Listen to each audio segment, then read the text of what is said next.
స్తోత్రం. నాకేమున్నా ప్రభువా నీకే అర్పిస్తాను. నేనేమై ఉన్నాను నీ దయ వలనే.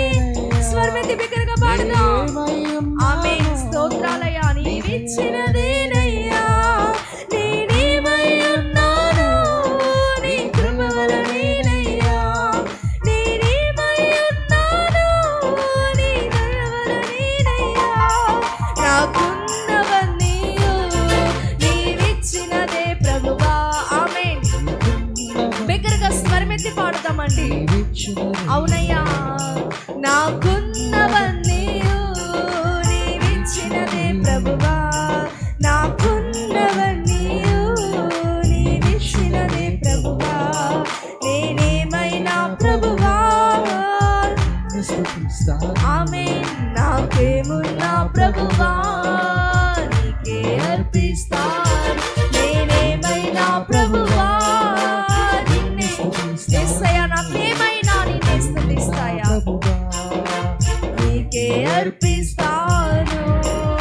సర్వము పోయినా శరీరము కుళ్ళినా నాను వారే వెలివేసినా.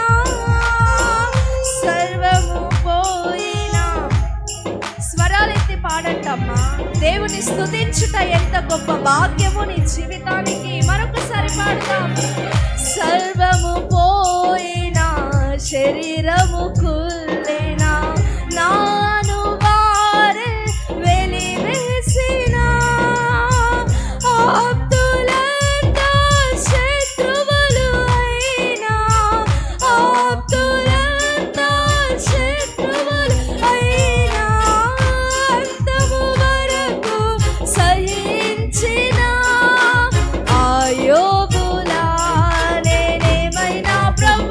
కొడదాం చప్పట్లు. దేవునికి కొట్టాలండి. దేవునికే, ఎవరికి వద్దు. మన స్తుతి దేవునికే చెప్పాలి. ఆమేన్. నేనేమైనా ప్రభువా నిన్నే స్తుతిస్తాను. బిగ్గరగా పాడతాం. ఏమున్నా ప్రభువా నీకే అర్పిస్తాను. నా మటుకైతే బ్రతుకుట క్రీస్తే. చావైనే మరిలాకెంతో మేలే.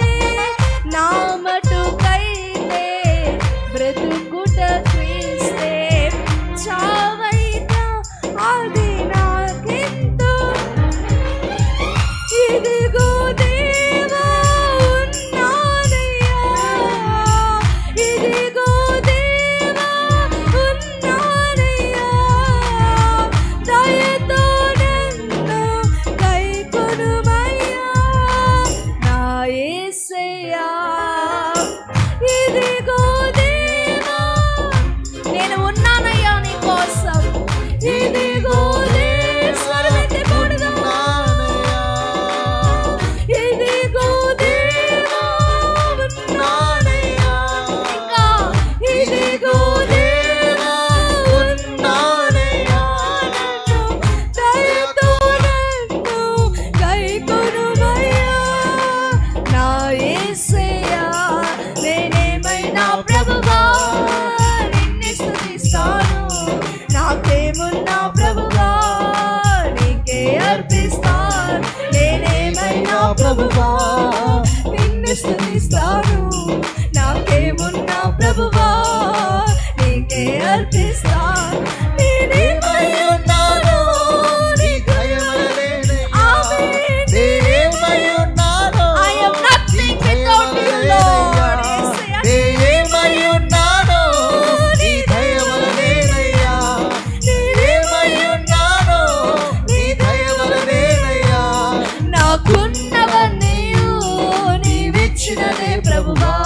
నాకున్నవన్నీ స్వరమెత్తి నీవిచ్చినదే ప్రభువా. అవునయ్యా. నాకున్నవన్నీ నీవిచ్చినదే ప్రభువా.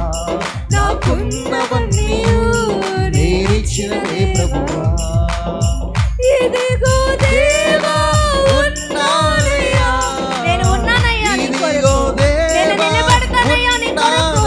నేను నిలబడతానయ్యా ప్రతి విషయంలో నీ కొరకు. అవునయ్యా. ఇదిగో దేవా ఉన్నానయ్యా.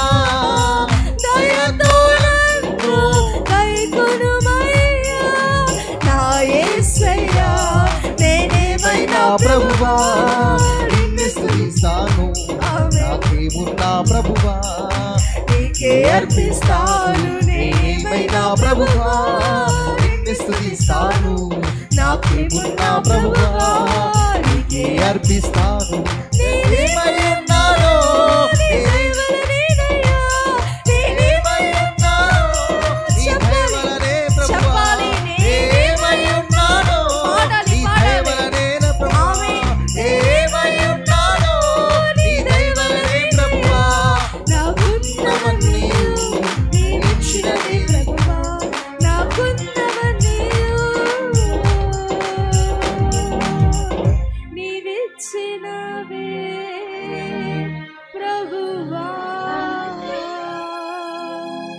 సమస్తమును ఇచ్చిన దేవాతి దేవునికి బిగ్గరగా చప్పట్లు కొడుతూ ఆయన యొక్క నామానికి మహిమ ఘనత ప్రభావములు కలుగును గాక, నిత్యము కలుగును గాక, స్తుతి కలుగును గాక. అయా నీ మహిమ నీకే కలగాలయ్యా, ఎవ్వరికి చెందకూడదు యేసయ్యా. నా జీవితాన్ని బట్టి మహిమ నీవే నొందాలి ప్రభు. ఈ మాట యేసయ్యకు పాడతారా? ఈ మాట ఇదిగో దేవా ఉన్నానయ్యా, ఇదిగో. ఇంకొంచెం బిగ్గరగా పాడతాం. ఇదిగో దేవా ఉన్నానయ్యా, ఇదిగో దేవా ఉన్నానయ్యా, దయతో నన్ను గైకొనుమయ్యా నా యేసయ్యా. నేనేమైనా ప్రభు పాడాలమ్మా. నాకేమున్నా ప్రభువా నీకే నేనేమై ఉన్నాను నీ దయ వలనేనయ్యా, నేనేమై. స్వరాలు తెరవట్లా ఇంకా. నాకున్నవన్నీ నీవిచ్చినదే ప్రభువా, నాకున్నవన్నీ. చివరిసారిగా చెప్తాం. నాకున్నవన్నీ చేతుల పైకెత్తి నీవిచ్చినదే ప్రభువా, నాకున్నవన్నీ నీవిచ్చినదేనయ్యా. యేసయ్యా నాకు మంచి ఆరోగ్యం ఇచ్చావు యేసయ్యా, వందనాలని చెప్దామా. మంచి బిడ్డలను ఇచ్చావు ప్రభువా, వందనాలు చెప్దామా. మంచి కుటుంబాన్ని ఇచ్చావు యేసయ్యా, వందనాలు చెప్దామా. మంచి ఆత్మీయ తల్లిదండ్రులను నాకు ఇచ్చావు యేసయ్యా, వందనాలు. మంచి భాగ్యము 40 దినాలు స్తుతించే అర్హత నాకు ఇచ్చావయ్యా. కేవలము నీ కృపే అయ్యా. నన్ను నీ దయలో నిలుపుకో యేసయ్యా. అంతము వరకు సహించే యోబు లాంటి సహనమైన భక్తి నాకు ఇవ్వయ్యా. నిరీక్షణ కలిగిన జీవితం నాకు ఇవ్వయ్యా. నా మార్గాల గుండా, నా శ్రమల గుండా, నా భక్తి జీవితంలో, ఆధ్యాత్మిక జీవితంలో ఎన్ని శ్రమలు, అవమానాలు, ఇబ్బందులు, బలహీనతలు, ఉపద్రవములు ఎన్నో మా జీవితంలో ఎదురైనను యోబు వలె నిన్ను విడిచిపెట్టమయ్యా. నీ నామానికి మహిమ కలిగిన విధముగా యోబు వలె మేము నిలిచినట్లుగా మా జీవితాన్ని స్థిరపరచు యేసయ్యా. యోబు లాంటి సహనాన్ని, యోబు లాంటి భక్తి జీవితాన్ని నాకు ఇవ్వు యేసయ్యా. అలా యోబు ఉండడం వలనే యోబుకి తన కలిగిన క్షేమ స్థితిని మరలా యేసయ్య ఇచ్చాడండి. యేసయ్య మార్గంలో నువ్వు ఉండగలిగితే, యేసయ్య భక్తి జీవితంలో, ఆధ్యాత్మిక జీవితంలో, ప్రార్థనలో, ప్రతి విషయంలో నువ్వు ఉండగలిగితే యోబుకి ఇచ్చిన స్థితిని మరలా 2 ఇంతలుగా దేవుడు ఇస్తాడు. కోల్పోయినవన్నీ 2 ఇంతలుగా దేవుడు నీకు ఇచ్చిన గాక.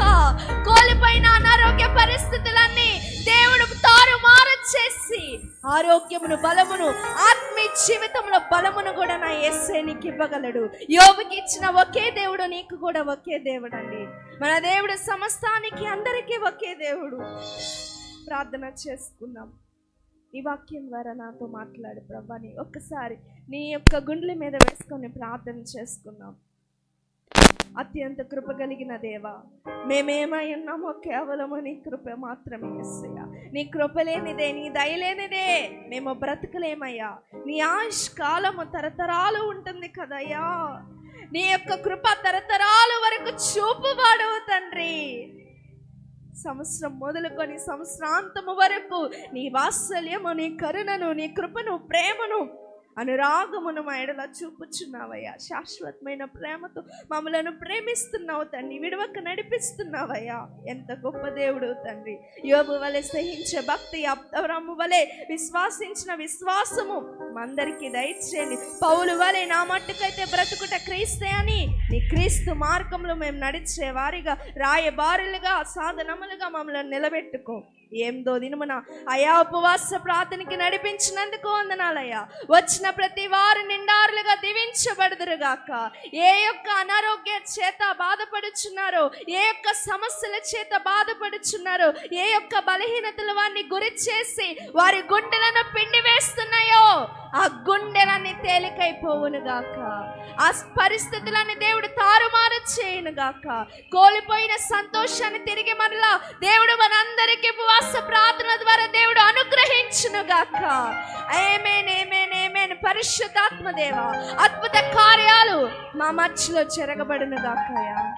ఈ ప్రత్యేకమైన సమయంలో నీ దైవదాసు నిలబడుచుండగా ఆత్మీయమైన వర్తమానము చేత మమ్మల్ని అందరినీ తడిపి, నీకు ఇష్టం లేనివన్నీ మాలో నుండి పారవేసి నీకు ఇష్టమైన బిడలుగా మమ్మల్ని చేసి మహిమను మీరే పొందమని నజరేయుడైన యేసుక్రీస్తు నామం పేరిట మిక్కిలి వినయంతో ప్రార్థించి వేడుకొని బ్రతిమాలుకొనుచున్నాము తండ్రి. ఆమేన్. బిగ్గరగా చెప్దాం, ఇంకొంచెం బిగ్గరగా చెప్దాం. ఆమేన్. అలాగే లేచి నిలబడదాం.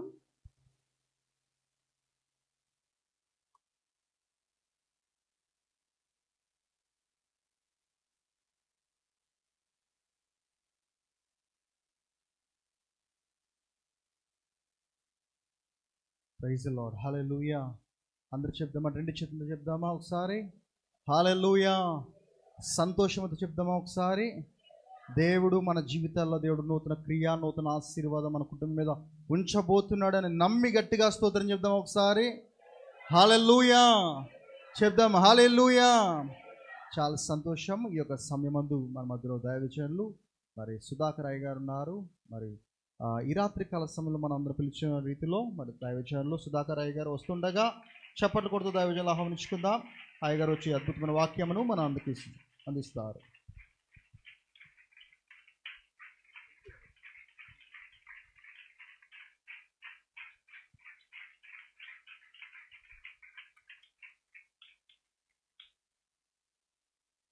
అందరికీ కూడా మరి మన రక్షకుడును యేసుక్రీస్తు ప్రభువారి పేరట ముందుగా దేవాది దేవునికి, అలాగే ఈ యొక్క 40 రోజుల ఉపవాస కూడికలో ఈ యొక్క 8వ రోజుని వర్తమానం అందించడానికి అవకాశం ఇచ్చినటువంటి దైవ సేవకులు సత్యప్రకాష్ గారికి, అలాగే మరి సేవకురాలు సుజాత ప్రకాష్ గారికి, అలాగే వారి యొక్క కుమారుడు, అలాగే వారి యొక్క కోడలు, అలాగే మరీ ముఖ్యంగా వినబోతున్నటువంటి మీ అందరికీ కూడా దేవుని పేరట ప్రత్యేకమైనటువంటి వందనాలు. కూర్చుందాం.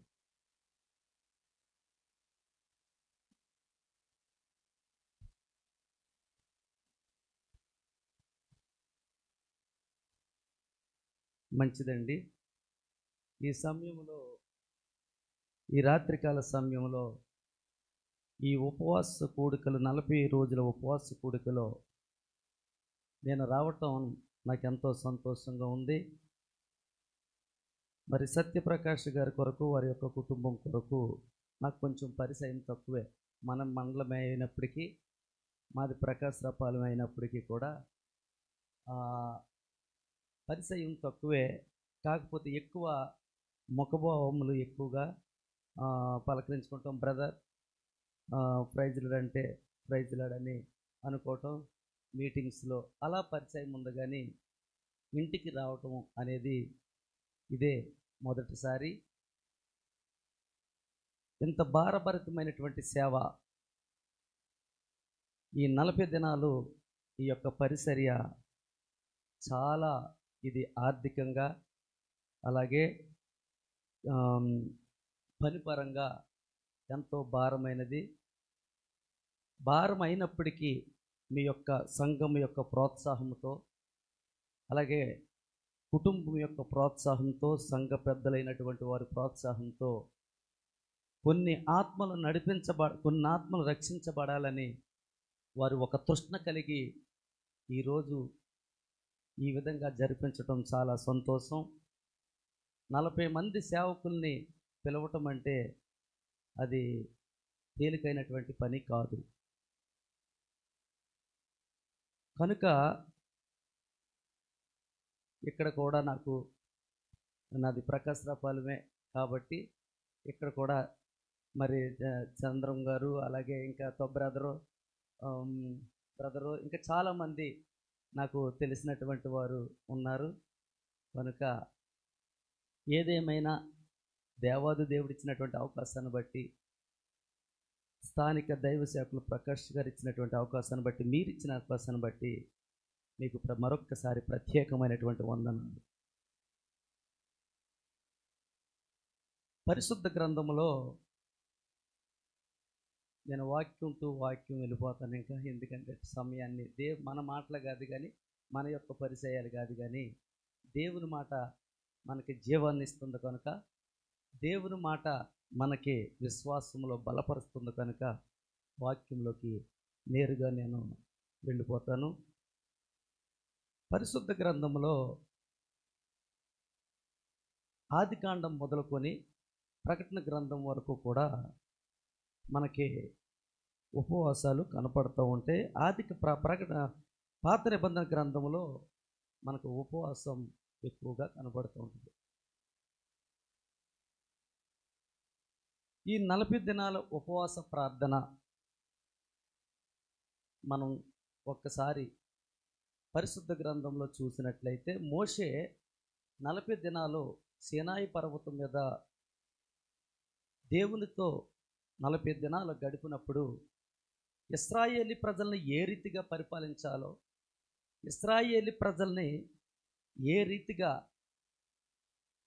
వారిని నడిపించాలో, వారి యొక్క న్యాయము ఒకవేళ వారి మధ్య సమస్యలు ఇబ్బందులు వచ్చినప్పుడు వారి మధ్య ఏ విధంగా న్యాయం తీర్చాలనేది దేవుడు తెలియపరిచినట్లుగా మనం చూస్తున్నాం.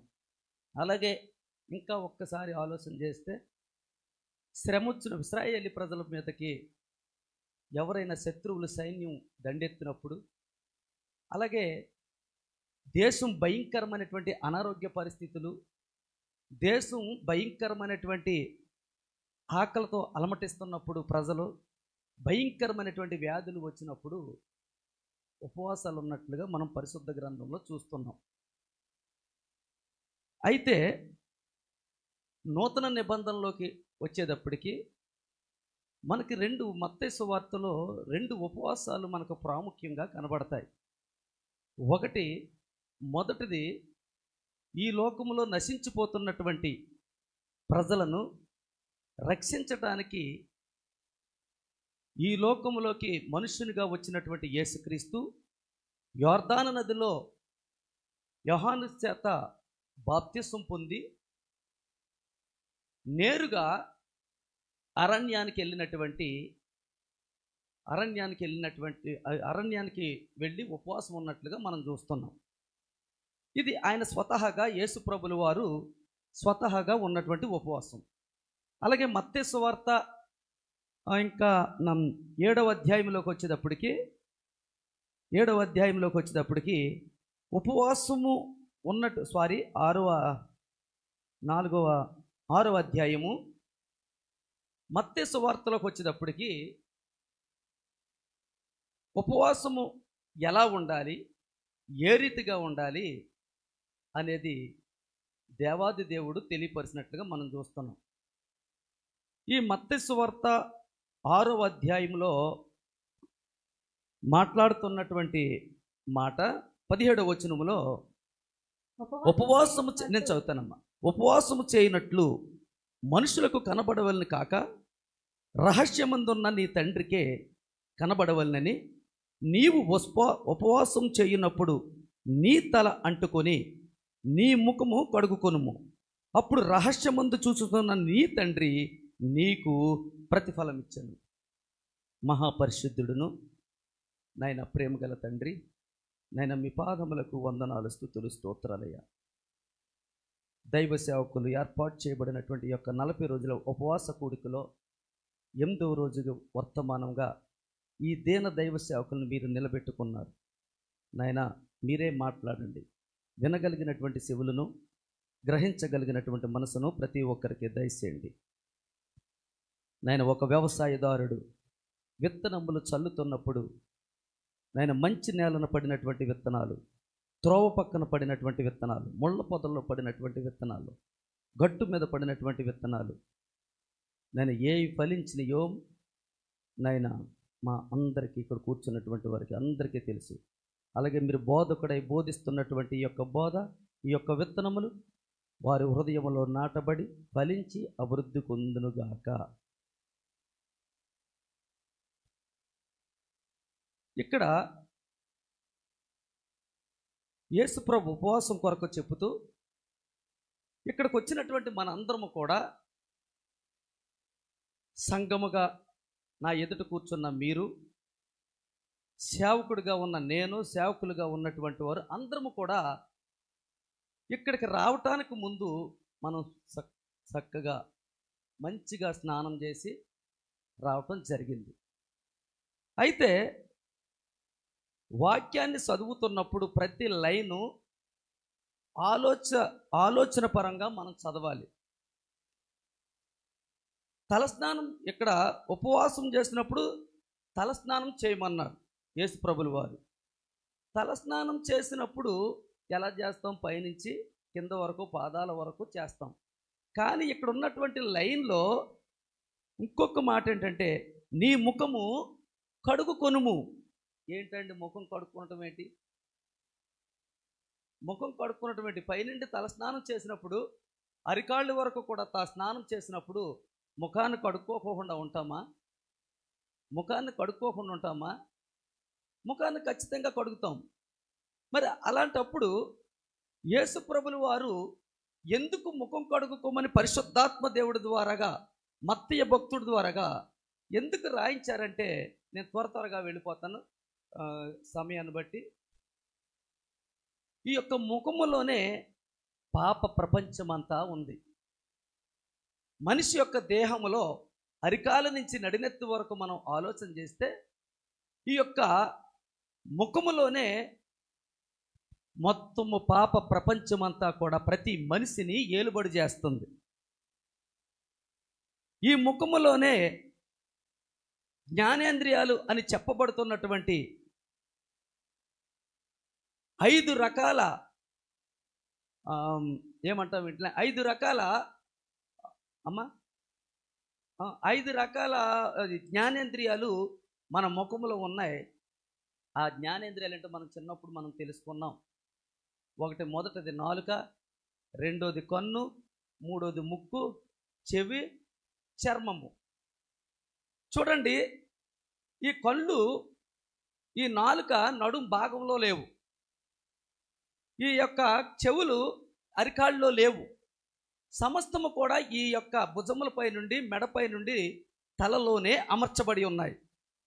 కనుక మనిషి యొక్క ఆశలు, మనిషి యొక్క పాపము అంతా కూడా ఈ జ్ఞానేంద్రియముల ద్వారాగానే మనకి పాపము అనేది జరుగుతుంది. కనుక హెబ్రీలకు రాసిన పత్రిక 5వ అధ్యాయము 14వ వచనములో ఒక మాట ఉందమ్మా. వయస్సుకి వచ్చిన వారు అభ్యాసము చేత, చూడండి, వయస్సుకు వచ్చినటువంటి మనము కుడి ఎడమలు తెలియనటువంటి బిడ్డల కొరకు మాట్లాడట్లేదు. ఇది కుడి ఎడమలు తెలియనటువంటి చిన్నపిల్లల కొరకు మాట్లాడట్లేదు. వయసుకు వచ్చి ఒక ఏజెంట్ వచ్చి కుడేంటో, ఎడమేంటో, పాపమేంటో, పుణ్యమేంటో, మంచి ఏంటో, చెడేంటో తెలిసినటువంటి మనము అభ్యాసం చేయబడ్డామంట. చదవమ్మా. వయసుకు వచ్చిన వారు అభ్యాసము చేయుట మేలు కీడులను వివేచించుట సాధకము చేయబడిన జ్ఞానేంద్రియములను కలిగి ఉన్నాం. సాధకము చేయబడిన ఈ యొక్క వయస్సు వచ్చినటువంటి మనము ఈ నాలుక ఏది మాట్లాడితే తప్పో, ఏది మాట్లాడితే మంచో, ఈ కన్ను ఏది చూస్తే మంచో, ఈ కన్ను ఏది చూడకపోతే మనకి మంచిదో, లేదు ఏది చూస్తే మంచిదో, ఇవన్నీ కూడా మనకి తెలుసు ప్రియమైన దేవుని బిడ్డలారా. కనుక ఇంకా నేను వీటి కొరకు పూర్తిగా వెళ్ళను. కానీ వయసుకు వచ్చినటువంటి మనము మన నాలుక ఏ రీతిలో ఉంది ఈ యొక్క 40 రోజులు ఉపవాస కూడికలో, మీరే కాదు చెప్పుతున్న నేను కూడా, ఈ 40 రోజుల ఉపవాస కూడికలో ఒకవేళ గతములో మన నాలుక వంకర కలిగి ఉందా? నాలుక వల్లేనండి ఈరోజు కుటుంబాలు విచ్ఛిన్నమైపోతున్నాయి. నాలుక వల్లే ఈరోజు స్నేహాలు చెదిరిపోతున్నాయి. ఈరోజు నాలుక వల్లే సంఘాలు విచ్ఛిన్నమైపోతున్నాయి. ఈ నాలుక వల్లనే సమస్తము కూడా దేశాల మధ్య విభేదాలు, యుద్ధాలు నాలుక వల్లనే. కుటుంబాలు చెదిరిపోతున్నాయి నాలుక వల్లే. ఒక అత్తగారి మీద ఒక కోడలు చెప్తున్నటువంటి మాటలు భర్తకి నాలుక, అలాగే కోడల మీద తల్లి చెప్తున్నటువంటి ఆ యొక్క నాలుక ఈరోజు ఏలుబడి చేస్తుంది ప్రియమైన దేవుని బిడ్డలారా. నాలుక చిన్నదే కానీ మొత్తం తగలబెట్టేస్తుంది. ఇంకా నేను పూర్తి రిఫరెన్స్లోకి వెళ్ళను, ఎందుకంటే నేను చెప్పాలనేది 40 రోజుల యొక్క యేసుక్రీస్తు ఉపవాసం అనే దాని కొరకు. ఇంకా అర్థం చేసుకోండి ఈ నాలుక ఎంత ఏలుబడి చేస్తుందో. చిన్న మాట నేను చదివించి నేను ముందుకు సాగిపోతాను. యాకోబు పత్రిక తీయాలన్నమాట త్వరగా 3వ అధ్యాయము 5 నుంచి. అలాగునే నాలుక కూడా చూసారా, ఈ దేహమంతా పెద్దదే కానీ నోటిలో ఉన్న నాలుక మాత్రము ఇంచుమించుగా ఉంటే బ్రదర్ ఎంత, ఒక 4 అంగుళాలు బారు ఉంటుందేమో, 4 అంగుళాలు. అవయవంలో చిన్నదే ఇది, కానీ ఈ చిన్న అవయవం ఏం చేస్తుందంట? చదవండి. బహుగా గర్వపడుతుంది.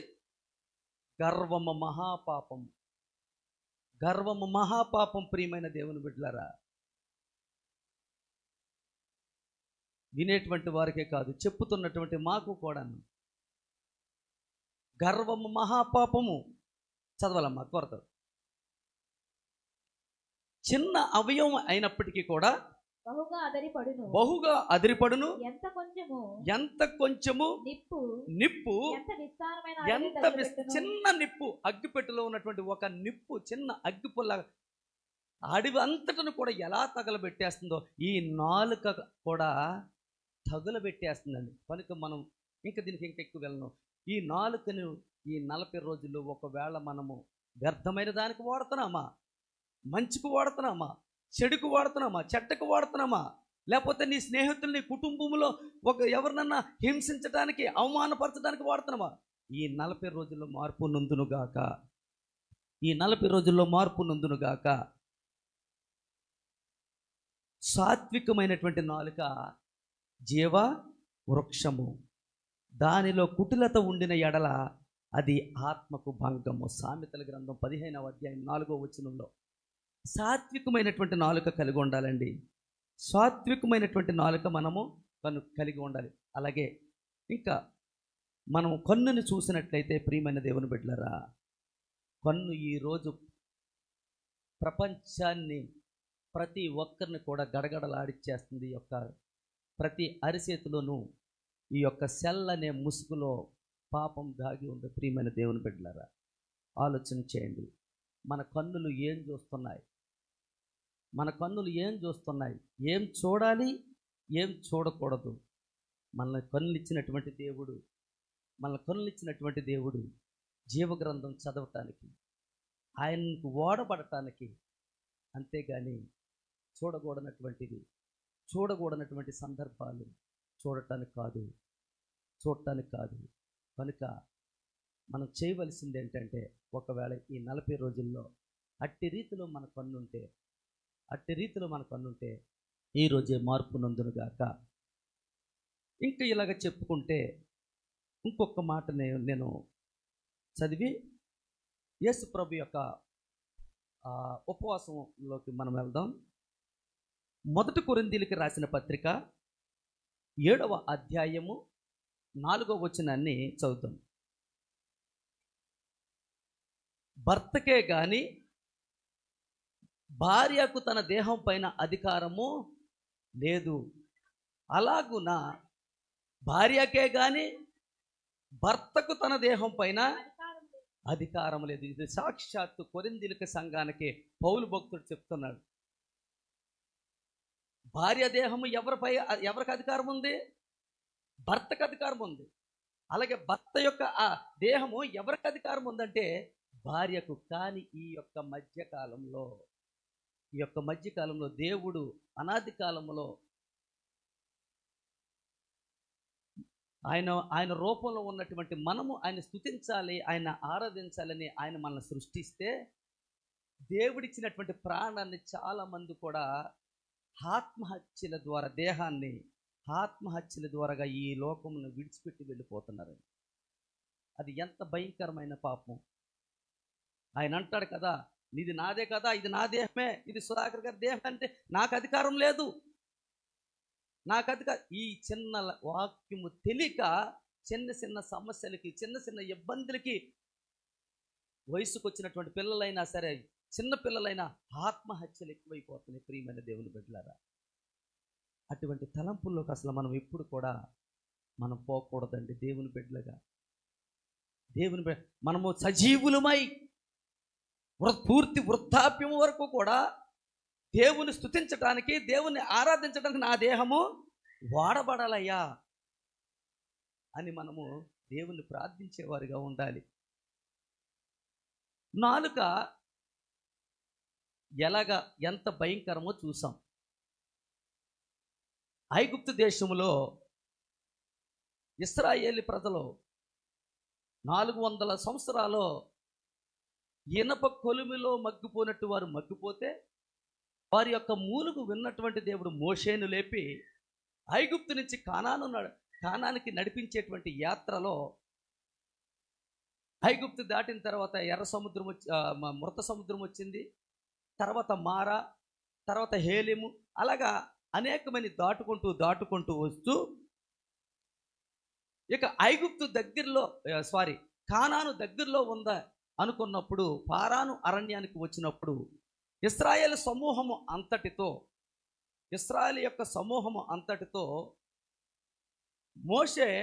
మోషేతో దేవాది దేవుడు మాట్లాడింది ఏంటంటే, అయ్యా మోషే, కానాను దగ్గరలో ఉంది, ఐగుప్తు దేశం నుంచి ఇశ్రాయేలు ప్రజలందరూ కూడా మనం తీసుకురావడం జరిగింది, ఇంకా కొద్ది రోజుల్లో కానానులో ప్రవేశిస్తారు కనుక వాగ్దానం చేసినటువంటి దేవుడు నమ్మదగిన దేవుడు కనుక మీ దేవుడు అంటే యెహోవా కొంతమంది వేగులు వారిని పంపి ఆ యొక్క నేను మీకు ఇస్తానన్న దేశం ఉందే ఆ దేశము ఏ రీతిగా ఉందో, అది ఆ దేశం యొక్క నేల మంచిదో చెడ్డదో, అక్కడ ఉన్నటువంటి వ్యవసాయం ఏ రీతిగా ఉందో, లేదా అక్కడ ఉన్నటువంటి పంటలు ఏ రీతిగా పండుతాయి ఆ నేల అనేది ఒక్కసారి 12 గోత్రముల నుండి 12 మందిని విభజించి కానాను దేశానికి పంపించయ్యా అని మోషేకి మరి యెహోవా చెప్పినప్పుడు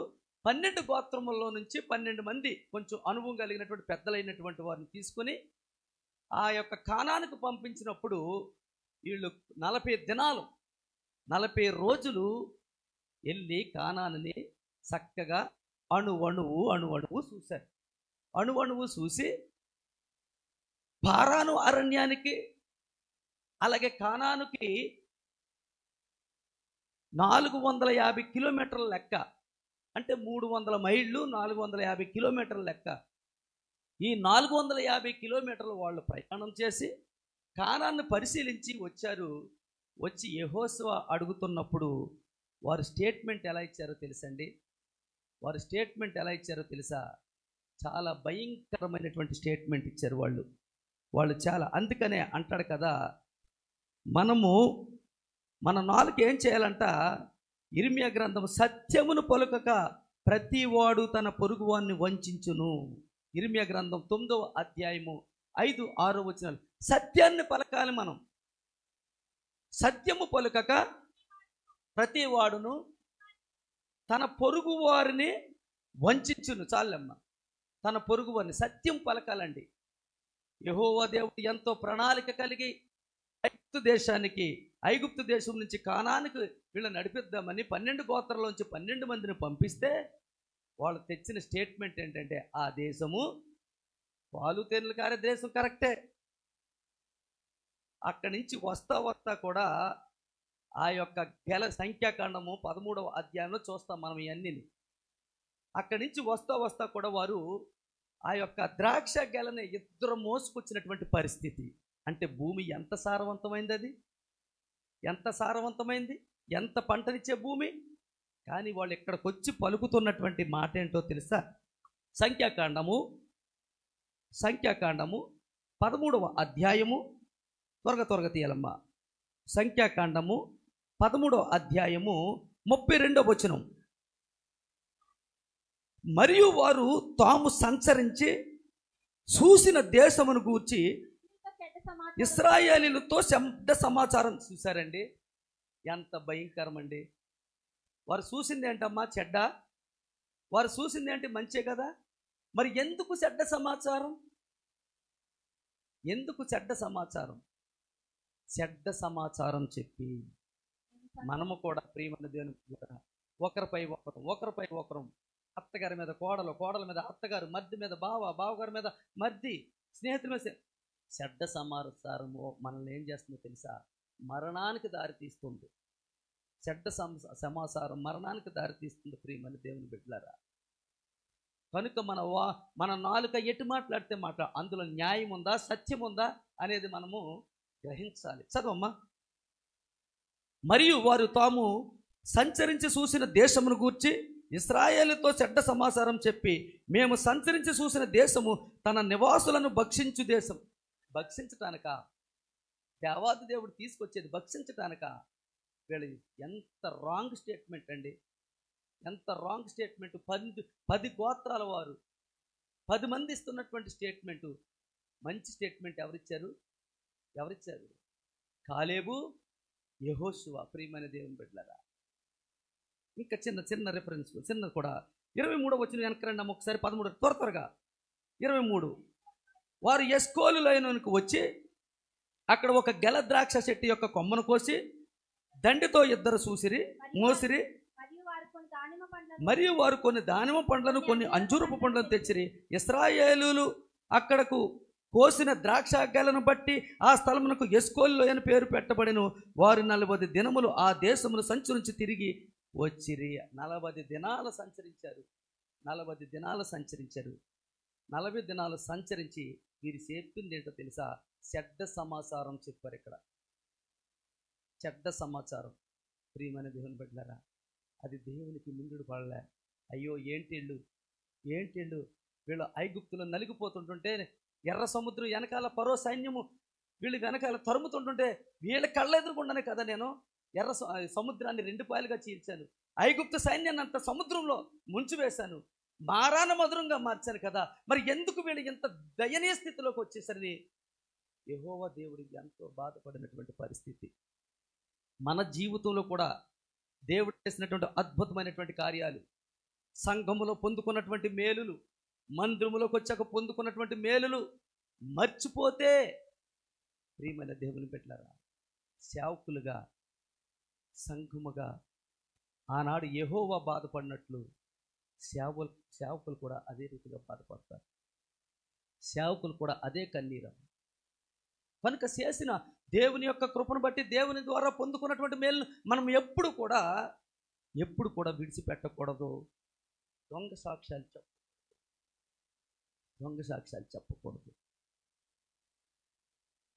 వీళ్ళ మీదకి వచ్చింది ఏంటో తెలుసా? దొంగ సాక్ష్యం చెప్పినందుకు మరణం వచ్చింది. చదువుదాం ఆ మాట చదువుదాము. 14వ అధ్యాయము అక్కడే 3వ వచనం చదవమ్మా త్వరగా.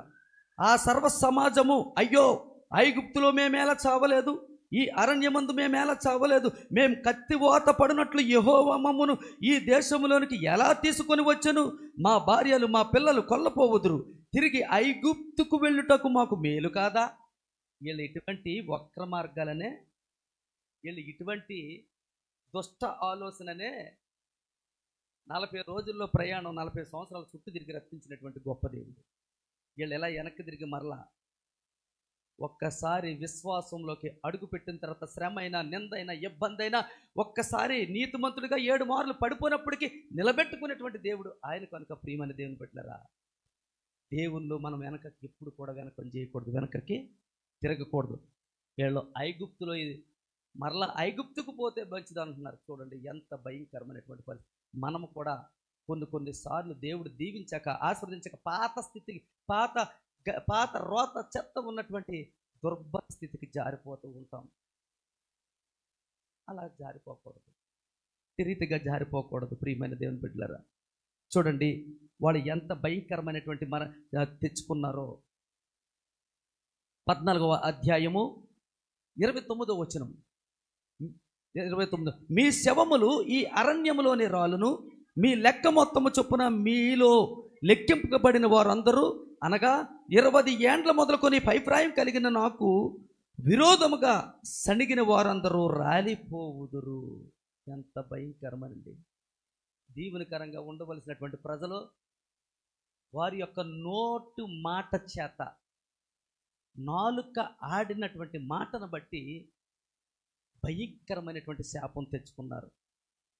12 గోత్రాల్లో 2 గోత్రాలు మినహాయించి, యోధా గోత్రము, మనష్షే గోత్రం 2 గోత్రాలు మినహాయించి, వారి యొక్క సంతతి మినహాయించి ఉన్న 10 గోత్రాలు 20 సంవత్సరాల పైబడి ఉన్నటువంటి వారు మీరు అరణ్యంలోనే మరణిస్తారు.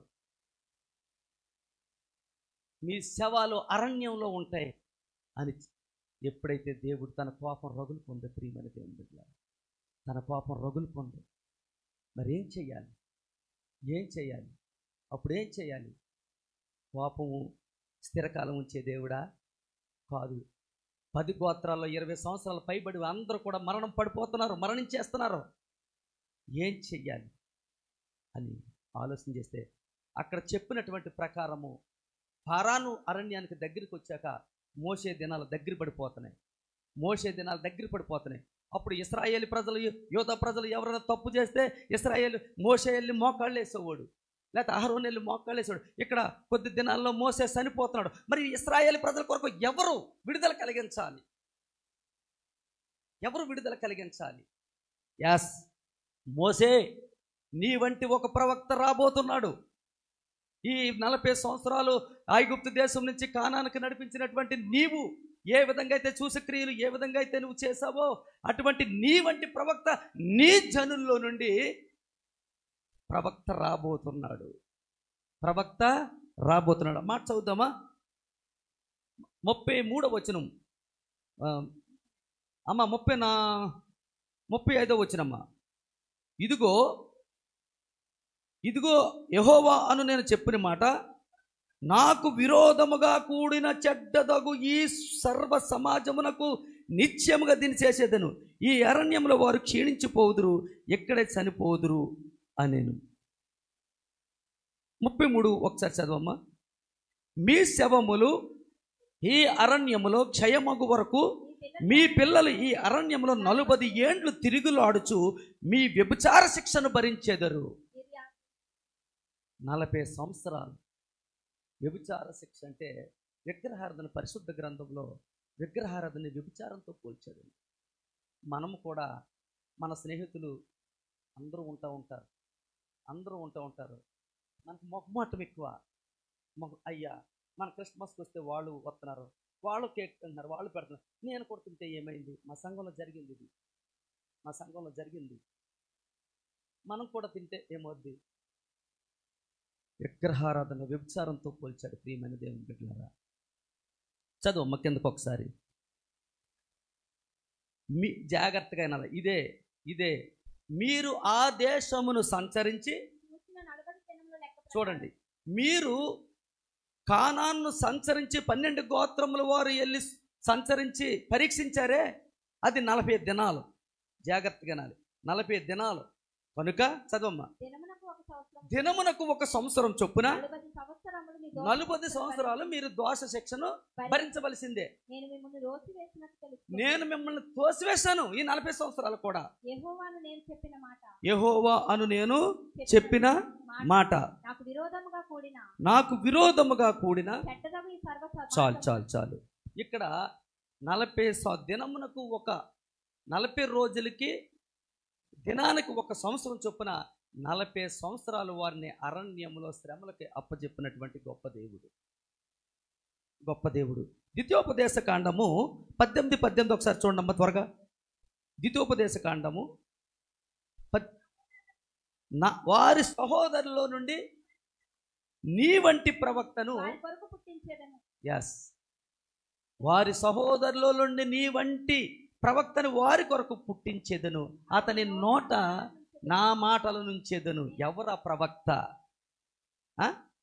ఎవరా ప్రవక్త చెప్పాలి? ఎస్, యేసు ప్రభు. యేసు ప్రభు. ప్రియమైన దేవుని బిడ్డలారా, ఆ ప్రవక్త యేసు ప్రభు ఇశ్రాయేలీయుల మీదకి 10 గోత్రముల మీదకి వచ్చినటువంటి పాపాన్ని తీసివేయాలి, వారికి ఉన్న శాపాన్ని తీసివేయాలి, వారిని పాపము నుండి విమోచన కలిగించాలి. అందుకనే యేసు ప్రభు యోర్దాను నదికి వెళ్ళి బాప్తిసం పొందిన తర్వాత అరణ్యానికి ఆత్మబలం చేత కొనుపోబడినట్లుగా మనం చూస్తున్నాం. ఎందుకో తెలుసా? ఆయన ఉపవాసం ఉన్నది. ఈ ఇప్పుడు చదవబడినటువంటి ఇశ్రాయేలీయుల యొక్క పాప దోషాన్ని పోగొట్టడానికి, హల్లెలూయా, పాప దోషాన్ని పోగొట్టడానికి. ఇంకా వివరణ కావాలంటే చిన్న యెహెజ్కేలు గ్రంథము 4వ అధ్యాయము 6వ వచనం. యెహెజ్కేలు గ్రంథము, ఆ దినములు గడిచిన తర్వాత 40 దినములు యూదావారి దోషమును సంవత్సరము ఒక కంటికి ఒక దినము చొప్పున నిర్ణయించి ఉన్నాను. చూసారా?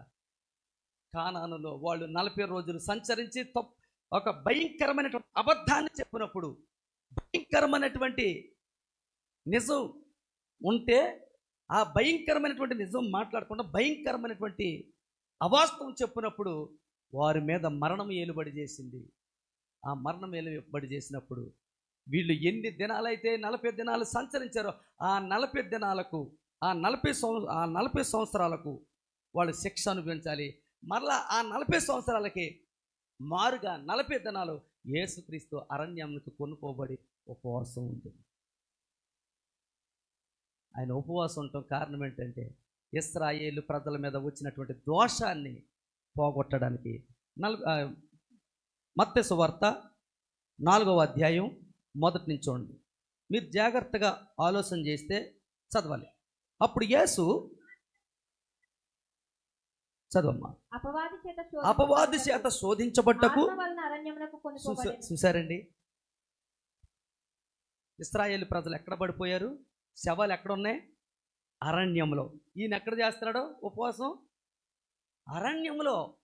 యేసుప్రభు ఉపవాసం ఉన్న దానికి, యేసుప్రభు ఉపవాసం ఉన్న ప్రాంతానికి, ఆ యొక్క అరణ్యానికి చాలా దగ్గర సంబంధం ఉంది. అక్కడ నువ్వు దేవుని కుమారుడివే కదా, ఈ రాళ్ళను రొట్టెలు చేసుకుని తినొచ్చు కదా. మనుషుడు రొట్టె వలన కాదు కానీ దేవుని నోటి నుండి వచ్చి ప్రతి మాట వలన జీవించింది. అలాగే ఇంకా కొన్ని, నువ్వు దేవుని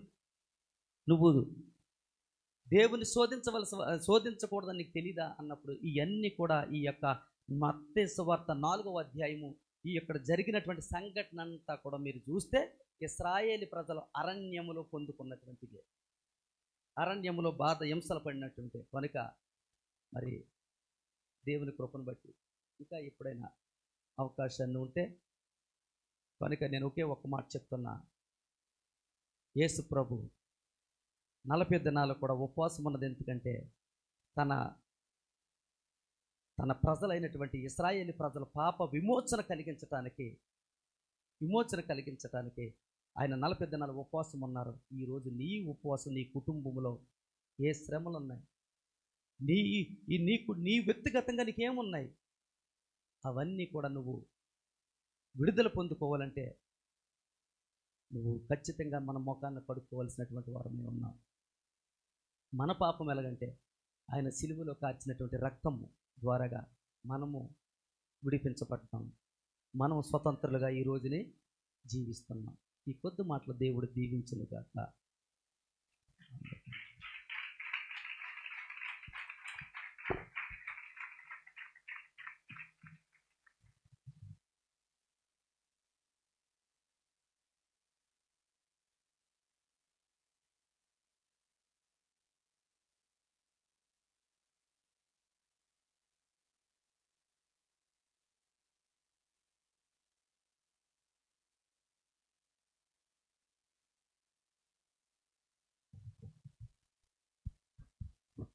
ప్రైజ్ ది లార్డ్. గట్టిగా స్తోత్రం చెప్దాం. ఇంకొకసారి చెప్దామా? చాలా మంచి విషయాలు దేవుడు అందించాడు. అందులో ఏముందంటే వాక్యం, యేసు ప్రభువు చెప్పిన మాట ఏంటంటే ముఖాలను ఏం చేయాలి? ఏం చేయాలి చెప్పండి? ముఖాలను కడుక్కోవాలి. ముఖాలను కడుక్కోవడం అంటే పొద్దున్నే కోల్గేటు, లేకపోతే క్లోజప్, లేకపోతే ఇంకోటి ఏంటి సెన్సిడెంట్, ఈ పేస్టులతో పళ్ళు తోముకుంటాం అని అనుకుంటున్నాను. అదే ముఖం అంటే? చెప్పండి ఏ బాబు, ముఖం అంటే అదా? కాదు. ముఖము అంటే మాస్టర్ గారు చెప్పారు, మన యొక్క ముఖములో